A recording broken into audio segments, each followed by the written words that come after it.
Good evening, everyone. Our big story tonight, bombshell details released after a federal investigation into a fatal Uber crash. The self-driving car killed a woman crossing a Tempe street back in March. Uber pulled out of Arizona yesterday, just a day before the report was made public. Tonight, that report raising new questions about why the self-driving car couldn't steer clear of the pedestrian. Team 12's Bram Resnick is verifying what we know and don't know about the crash. Bram? Yeah, we verified the self-driving Uber had 6 seconds to swerve, to stop, to do anything to avoid hitting that woman. One driving school owner tells us that would be plenty of time for the average driver. But we can't verify whether anyone might be charged. Police are refusing to hand over their report. The backup driver looked down. The computer was in control. Just 6 seconds later, a woman crossing the street was dead. The Tempe accident last March killed 49-year-old Elaine Herzberg.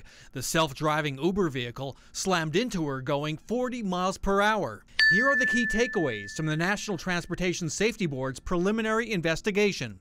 The car's computer detected an object in the road 6 seconds before the crash. The computer's emergency brake was disabled. The driver braked less than a second after impact. In 3 to 6 seconds, you have enough time to either make an evasive maneuver if you know what's going on around you, or to stop. Driving school owner Maria Wojciech says that's what she teaches students. It's got to be an individual that's paying close attention. You see something, you know you've got to do something. Will the backup driver or Uber be charged with a crime?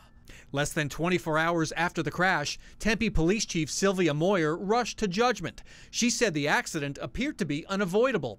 But we don't know whether Tempe Police recommended charges. Their investigative report was handed to Maricopa County Attorney Bill Montgomery on Wednesday. Tempe PD is refusing to release it.